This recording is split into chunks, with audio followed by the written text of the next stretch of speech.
जय श्री कृष्णा मित्रों, एक बार आपका फिर से स्वागत है हमारे एचएस जीवन स्टोरी चैनल पर। अगर आप हमारे चैनल पर नए हैं तो कृपया हमारे चैनल को सब्सक्राइब करें और वीडियो को लाइक करें और अच्छे कमेंट किया करें।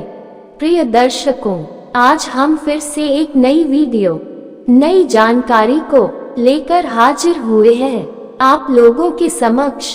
प्रिय मित्रों, आज की जो जानकारी है, आज का जो प्रसंग है, बड़ा ही ज्ञानवर्धक और बड़ा ही मोटिवेशनल है। प्रिय दर्शकों, आज इस वीडियो में जानेंगे एक नाग और लड़की की प्रेम कहानी। चेतावनी दे रहा था कि यदि सोनी का ब्याह किसी और से हुआ तो मैं सोनी को शादी से पहले ही डस लूंगा। अब तो मोनी और भी डर गई। उसे एक पुरानी बात याद आ गई। असल में सोनी जब गर्भ में थी तो मोनी को इमली खाने का लत लगा हुआ था। आए दिन वह नदी के किनारे लगे हुए इमली के पेड़ से इमली को तोड़ कर ले आया करती थी। एक दिन जब सोनी इमली तोड़ने गई तो एक सांप उसके पैरों में कुंडली बनाकर लिपट गया। वह भयभीत होकर वही जमीन पर गिर पड़ी। शाम का समय था, दूर दूर तक उसे बचाने वाला कोई नहीं था। वह सांप मनुष्य के स्वर में बोलने लगा, माँ डर मत, मैं तुझे डसूंगा नहीं। तू बस मुझे यही वचन दे कि तेरी जो कन्या होगी तू मेरा ब्याह उससे कराएगी। मोनी बेचारी मरती क्या ना करती।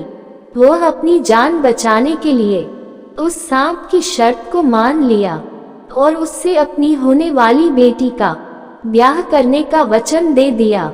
3 महीने बीतने के बाद जब मोनी ने सोनी को जन्म दिया तो वह सांप फिर मोनी के पास आया और उसे उसका वचन याद दिलाया। दिन बीतते गए और मोनी 15 साल की हो गई। वह बहुत ही निडर थी। जैसे उसके पिता रघुनाथ एक निडर सैनिक थे, सोनी अपने पिता के साथ नदी में तैरा करती थी। इस दौरान वह सांप भी सोनी के साथ पानी में तैरता रहता था, परंतु उसने कभी भी सोनी को काटने का प्रयास नहीं किया। मोनी जब घर लौटी तो पता चला कि सोनी अब तक नहीं लौटी है। ये सुनकर मोनी चीख पुकार मचाती हुई उल्टे पांव नदी की ओर दौड़ पड़ी। गांव के तमाम लोग उस दुखिया मां की गुहार पर उसके पीछे दौड़ते भागते जब नदी के किनारे पहुंचे तो वहां विचित्र सा दृश्य था। एक काला भुजंग सोनी के गले से लिपटा हुआ था। सोनी अपने बचाव के लिए चीख पुकार रही थी। मोनी रोती हुई केवल यही कह रही थी, सोनी बेटी क्या करूं? तेरी मां ने इमली के बदले कसम खाई थी। कई साहसी तैराक नदी में कूदे भी, लेकिन उस भयानक सांप की फुकार से डरकर वह सोनी तक नहीं पहुंच पाए। नदी के इस पार भीषण कोहराम मचा हुआ था। सांप सोनी को मझधार के गहरे पानी में खींचे ले जा रहा था। देखते ही देखते सोनी उस नदी के गहरे पानी में डूब गई। लेकिन अचानक एक सुंदर सा लड़का सोनी को पानी से खींचकर बाहर ले आया। वह उस तपस्वी के पास ही दम तोड़ रहा था। उद्धरण चिन्ह, तपस्वी ने क्रोध में मुझे श्राप दे दिया। उस तपस्वी ने कहा कि मैं बेजुबान प्राणियों का वध कर रहा हूँ, जबकि प्रकृति ने खाने के लिए फल फूल, साग सब्जी और अनाज के भंडार दिए हैं। उस तपस्वी ने मुझे मानव का सबसे बड़ा कलंक कहा था। मैं उस तपस्वी के पैरों में गिर गया और क्षमा याचना करने लगा।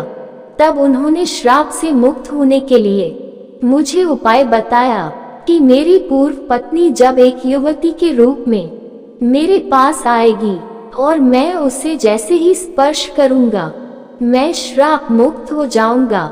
ये सोनी नाम की युवती और कोई नहीं मेरे पूर्व जन्म की पत्नी है और इसके स्पर्श से ही मैं श्राप मुक्त हुआ हूँ। ये सुनकर गांव वालों ने उन दोनों की शादी करा दी और वह दोनों उसी गांव में रहकर हंसी खुशी के साथ अपना जीवन सुख में व्यतीत करने लगे।